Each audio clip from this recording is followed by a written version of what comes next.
Assalamualaikum warahmatullahi wabarakatuh. Om Swastiastu, Namo Buddhaya, salam kebajikan.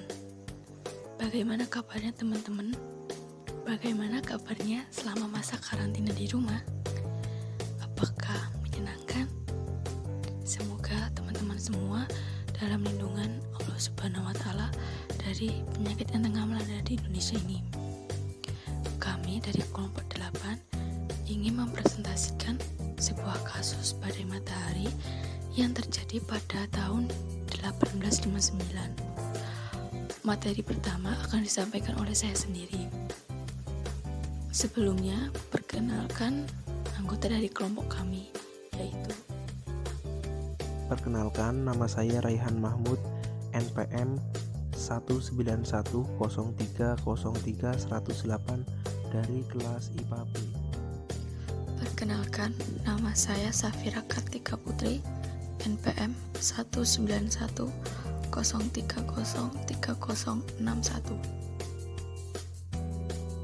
Perkenalkan, saya Wulandari Pitawati dengan nomor NPM 19103030358. Apa itu matahari? Matahari adalah bintang yang terdekat dari bumi. Seperti halnya bintang yang lain, matahari memancarkan energinya sendiri, yaitu berupa cahaya dan panas. Energi matahari ini berasal dari reaksi nuklir yang terjadi di dalam intinya. Energi hasil reaksi di inti matahari terhantar hingga ke permukaan matahari melalui proses yang kompleks dan lama. Proses inilah yang menjadikan matahari sebagai bintang aktif penggerak cuaca di Antartika. Aktivitas matahari. Matahari memiliki aktivitas seperti planet-planet lainnya. Nah, partikel penyusun matahari antara lain hidrogen, helium, oksigen, dan karbon.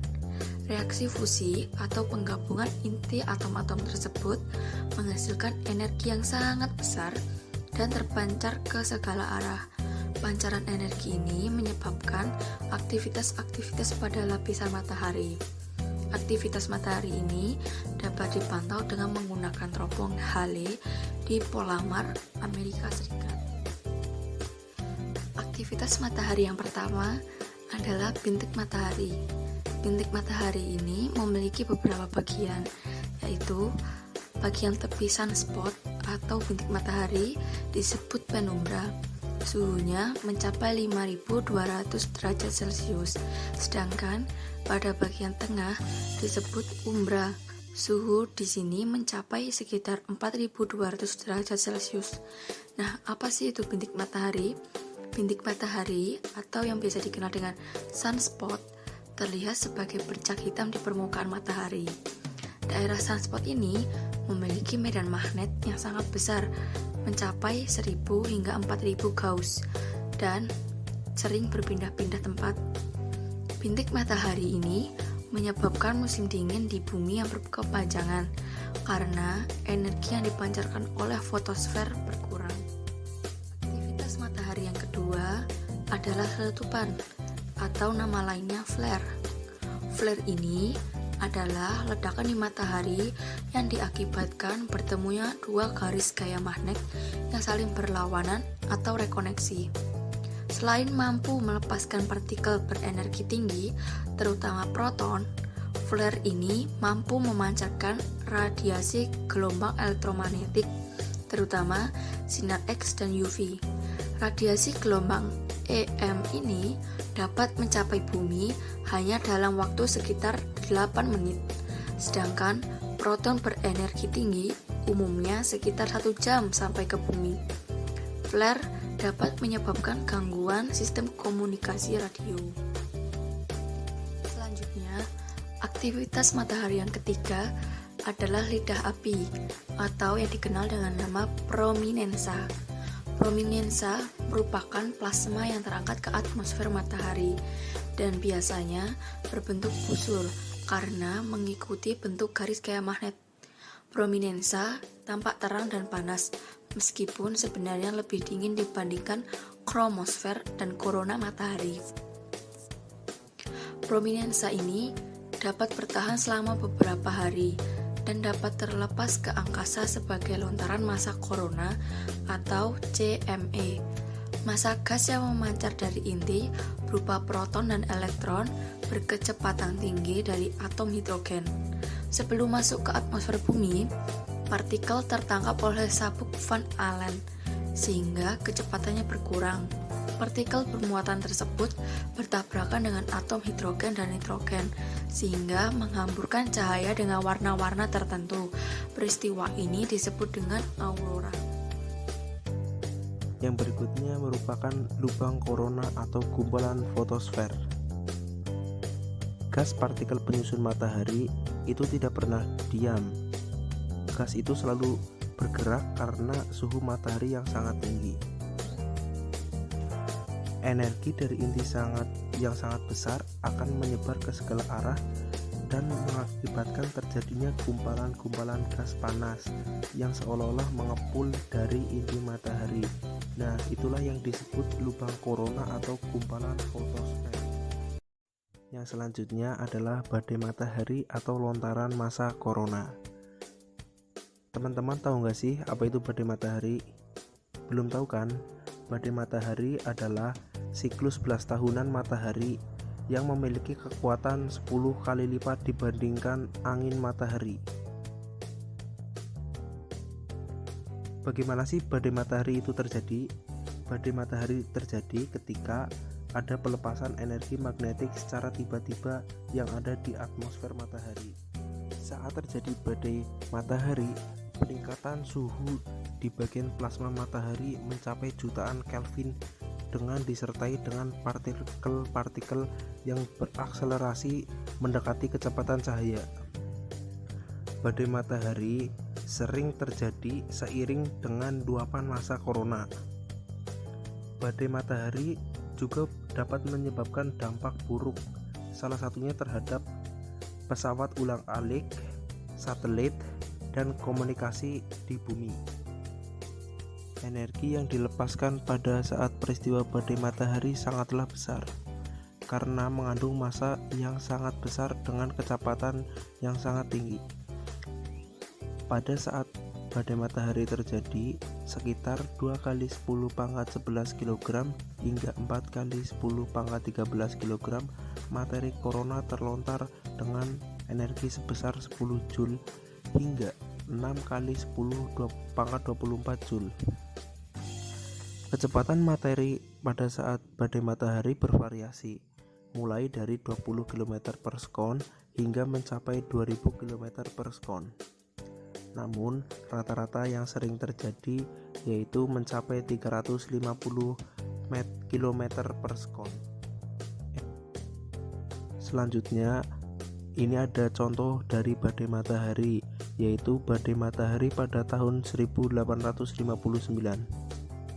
Ada fakta tentang badai matahari tahun 1859, yaitu diantaranya badai matahari pada tahun 1859 atau dikenal sebagai event Carrington menjadi badai geomagnetik yang kuat selama siklus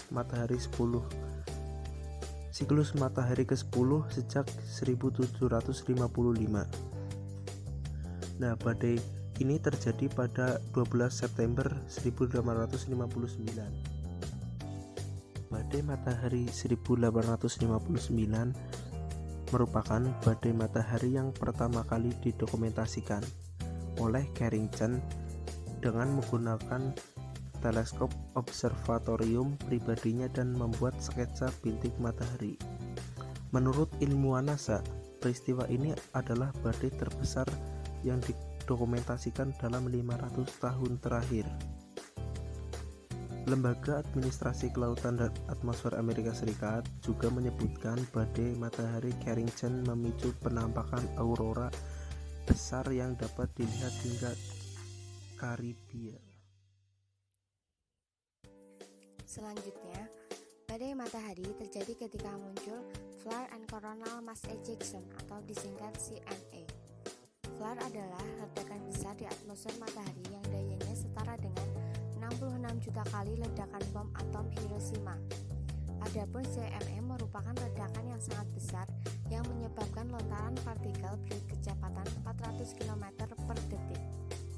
Badai matahari juga menyebabkan badai geomagnetik. Badai geomagnetik merupakan gangguan di magnetosfer bumi.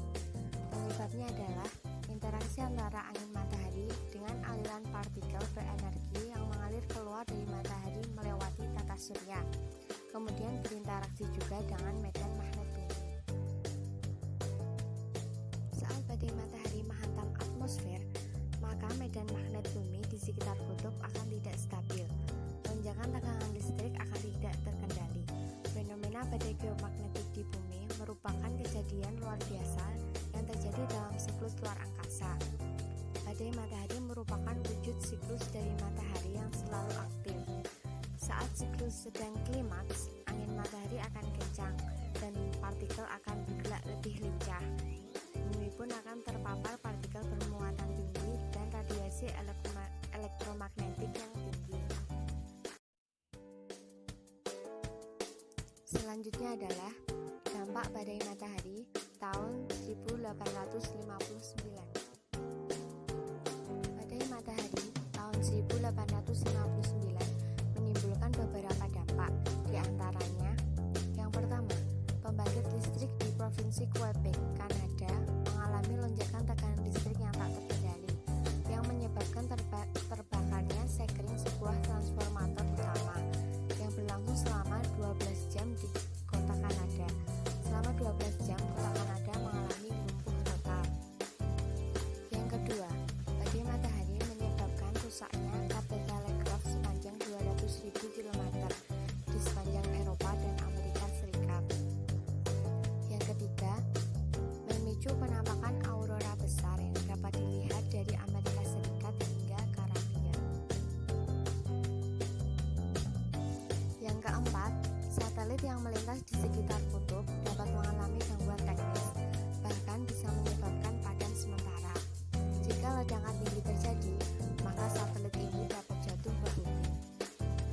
Kemudian yang kelima, hewan yang menggunakan medan magnetik bumi untuk menentukan arah. Ketika badai matahari terjadi, mereka akan kehilangan arah. Contoh dari hewan ini adalah lumba-lumba, paus, burung, dan sebagainya. Kemudian yang keenam, penampakan aurora besar yang dapat dilihat dari Amerika Serikat hingga Karibia, serta penampakan aurora biasa yang dapat dilihat di seluruh dunia. Berikutnya adalah antisipasi cuaca ekstrim di antariksa. Untuk mengantisipasi dampak negatif cuaca antariksa, LAPAN, khususnya di Pusensa, membangun sistem peringatan dini bahaya cuaca antariksa ekstrim. Upaya pertama adalah pembangunan sistem pengiriman data dari stasiun pengamatan di Gantara ke peneliti-peneliti di Pusensa secara online. Upaya berikutnya, pembangunan ruang monitor cuaca antariksa untuk menentukan kondisi matahari, ruang antar planet, magnetosfer, dan ionosfer secara real time. Selanjutnya, LAPAN menyebarkan informasi kondisi cuaca antariksa ke pihak-pihak yang membutuhkan informasi. Berikut adalah ruang monitor cuaca antariksa LAPAN yang terletak di Pusensa. LAPAN menggunakan sistem automatic link establishment atau disingkat dengan ALE seperti dilihat pada gambar. Selanjutnya adalah jaringan pengamatan dirgantara pusat sains antariksa yang ada di Indonesia. Di Indonesia terdapat 4 balai pengamatan pusat sains dan antariksa yang terletak di 4 daerah, serta terdapat lokal pengamatan dirgantara yang juga terdapat di 4 daerah di Indonesia. Untuk balai pengamatan pusat sains dan antariksa di Indonesia terletak di Bukit Tinggi, Sumatera Barat, di Pontianak, Kalimantan Barat, di Biak, Papua, dan di Watu Loksal, Jawa Timur. Kemudian untuk lokal pengamatan dirgantara di Indonesia terletak pada Tanjung Sari, Sumedang, Jawa Barat, kemudian di Pameu GPU di Garut, kemudian di Kupang di